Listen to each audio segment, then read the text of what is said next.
Buenas tardes a todas y a todos. Buenas tardes, Carlos, y muchas gracias por tus palabras. Walter, Alejandro, gente muy querida para mí.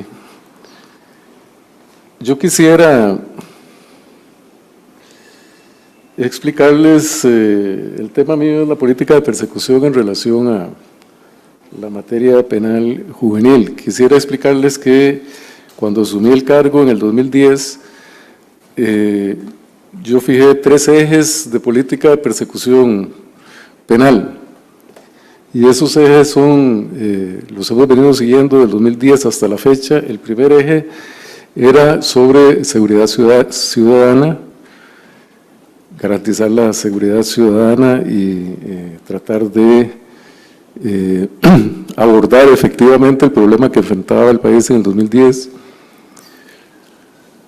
El segundo eje era delincuencia organizada, que ya habíamos, por nuestra experiencia en la región, pues había sido consultor internacional en varios países de Latinoamérica y entre ellos México, y había trabajado muy de cerca con colegas mexicanos y con la Procuraduría General de México, sobre todo en el DF y en Chiapas, y venía bastante informado sobre ese tema.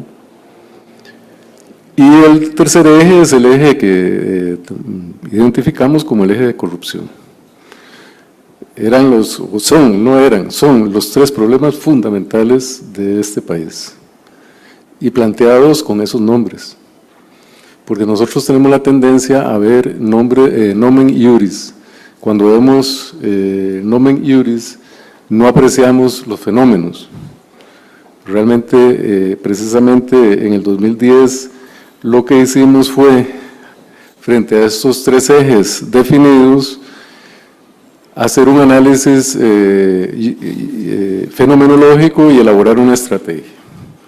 Para eso duramos un año con el organismo de investigación judicial para trabajar fundamentalmente los ejes, por ser en materia, digamos, territorial, los ejes de criminalidad organizada y de seguridad ciudadana. ¿Cuál fue la estrategia que definimos? Esa estrategia se definió en un documento que se llama, que son las directrices, el protocolo para la dirección funcional del organismo, que está a disposición de todos ustedes en la página del Ministerio Público. En ese documento definimos todas las policías, OIJ, Fuerza Pública, PCD y el Ministerio de Seguridad Pública, el Ministerio Público. Definimos cuál era la forma en que íbamos a trabajar, pero además definimos la estrategia. Esa estrategia es la siguiente. En ese documento se establece que a nivel de todas las comunidades del país, el fiscal adjunto o los fiscales coordinadores, estamos hablando de 56, 51 localidades, 56 con San José, deben elaborar un plan de abordaje de la criminalidad con cada uno de los representantes del organismo de investigación judicial, de Fuerza Pública y de PCD en las diferentes localidades. Y esto tiene su razón de ser en virtud de que el comportamiento de la criminalidad varía mucho dependiendo del ámbito territorial del cual estemos hablando. Además de elaborar un plan de abordaje de la criminalidad común, tienen que elaborar, pero eso es algo que se hace todos los años, tienen que elaborar un plan de abordaje del microtráfico de drogas. Y en relación a criminalidad organizada,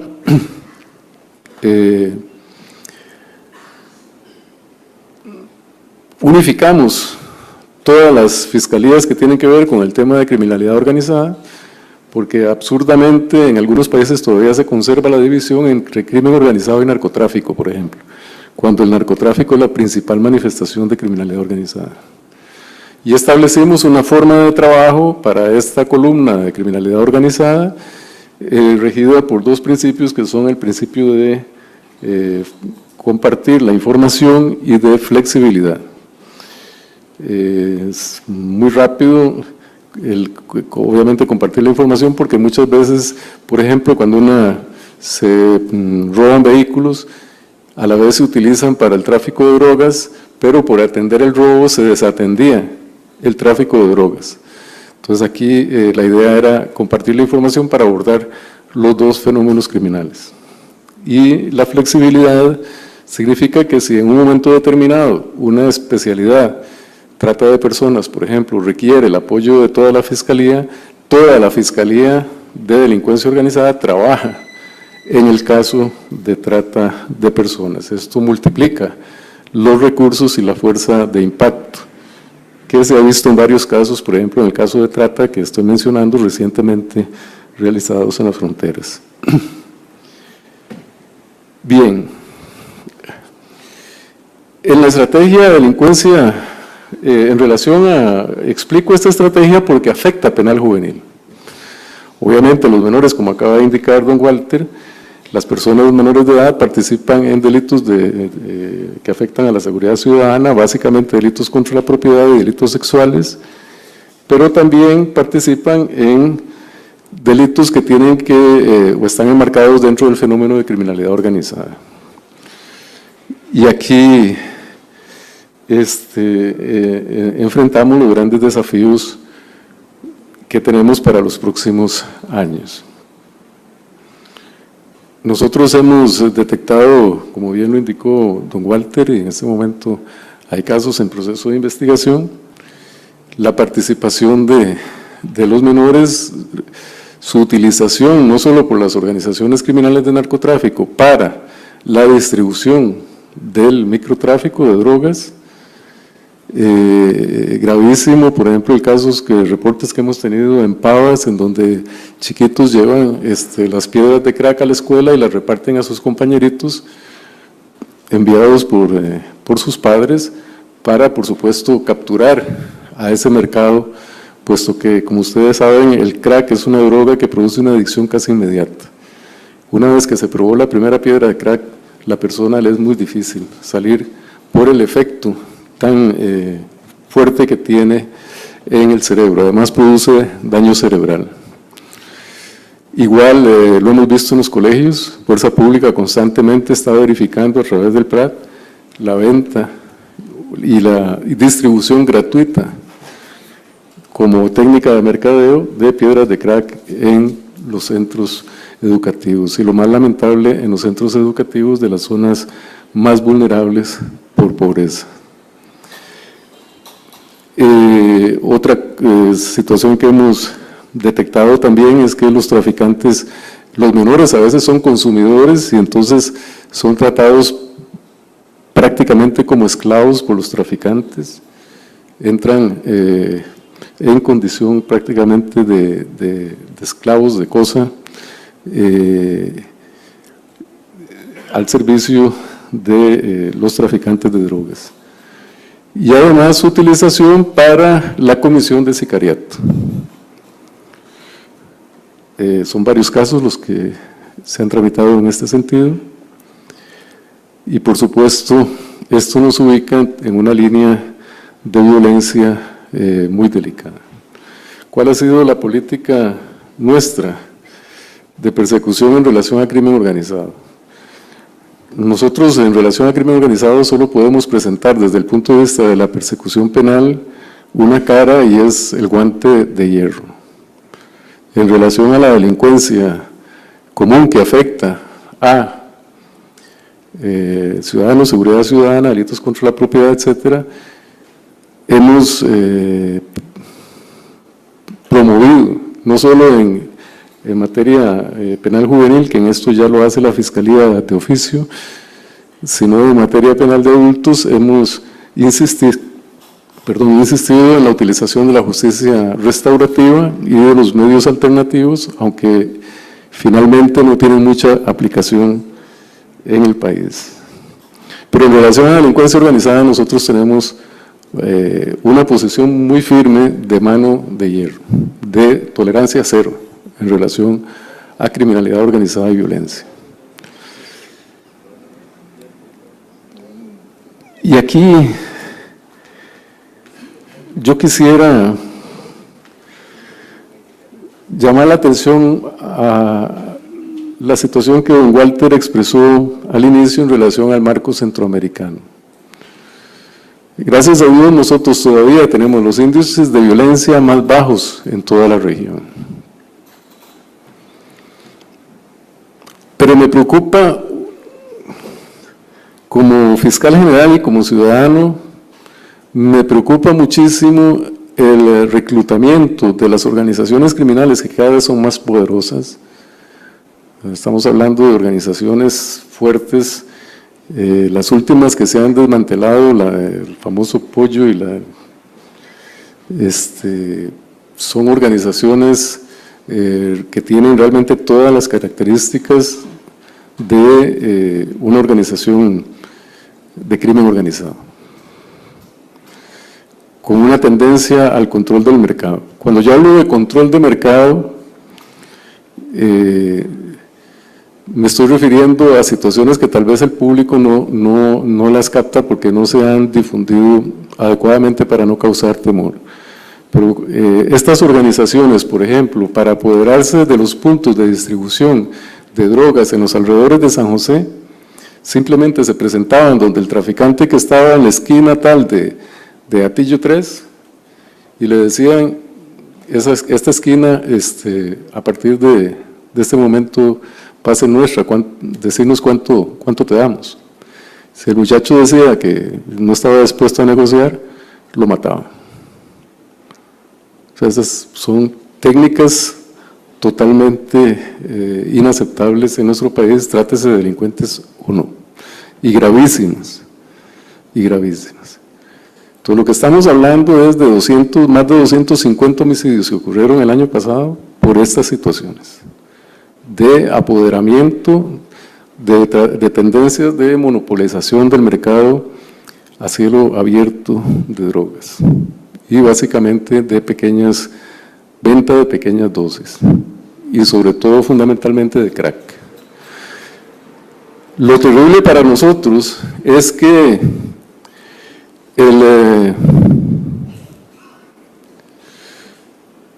el crack es una droga sumamente barata.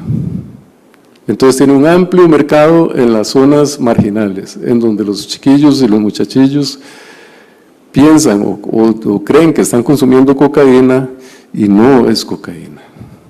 No es cocaína. Una persona que consume cocaína, de acuerdo con el Departamento de Ciencias Forenses, puede tardar unos 2 años y medio en desarrollar la adicción. Con el crack basta una piedra y desarrolla la adicción.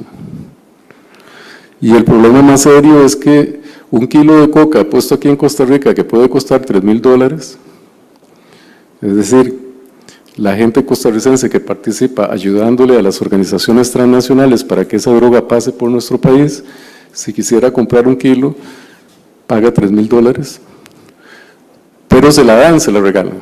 Y ellos prefieren recibir en pago el kilo, porque a la cocaína se le agrega una sustancia que no quiero decir.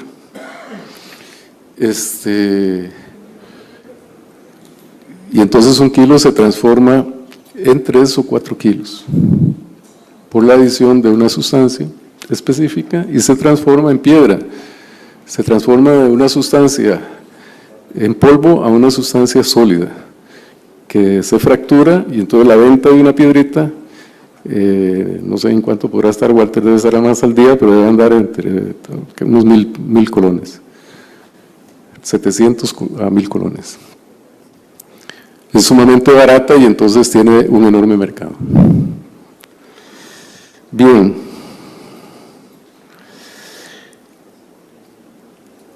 De lo que sí estamos convencidos, por la experiencia que hemos tenido con otros países de la región y por la misma experiencia de los Estados Unidos, recuerden que en los Estados Unidos funcionan más de 50 organizaciones criminales, las llamadas gangs, de las cuales entre las más importantes están los Bloods y los Crips, que compiten en el control territorial de los mercados en los Estados Unidos, en los 50 estados. El problema fundamental, creo yo, no es pobreza. El problema fundamental, yo no puedo, y me niego a hacerlo porque conozco mucha gente humilde, muy valiosa y muy respetable, que todos los días sale de esas mismas comunidades a servir como empleadas domésticas, como cuidadores de carros, como dependientes en una soda o un negocio. Gente muy honorable, muy trabajadora, con unos altos principios y valores. El problema no es pobreza, el problema es desprecio a la cultura de legalidad. Y ese es el principal problema de México. Ese es el principal problema de México. Lo hemos discutido así con colegas mexicanos y por supuesto que la pobreza es un factor más, pero el verdadero factor es el desprecio a la cultura de legalidad. Cuando un grupo de muchachos dice, nosotros somos delincuentes, ¿y qué? ¿Y qué? Yo quiero ser narcotraficante, yo quiero ser como el Chapo Guzmán. Es renunciar a la cultura de legalidad y asumir la cultura de la ilegalidad con desprecio, obviamente, de la vida y de todos los valores fundamentales que rigen a una sociedad. Esto es lo que más me preocupa a mí. Todavía Costa Rica, y se los digo honestamente, no solo Costa Rica, sino también Nicaragua y Panamá, nuestras generaciones jóvenes no han llegado a despreciar la cultura de legalidad como las generaciones jóvenes que ya van como por la tercera generación de maras en El Salvador, Guatemala y Honduras, porque usted habla con la policía y están atendiendo a tercera generación de pandilleros. O el problema mexicano. Sin embargo, eso está transformándose. Y eso es lo que me preocupa a mí, eso es lo que preocupa. ¿Qué capacidad tenemos nosotros de influir a través de la educación, influir a través de diferentes programas en la cultura de legalidad? Y ofrecer a estas generaciones jóvenes un tránsito hacia el crecimiento personal y su contribución al crecimiento general del país. ¿Qué podemos hacer en ese sentido?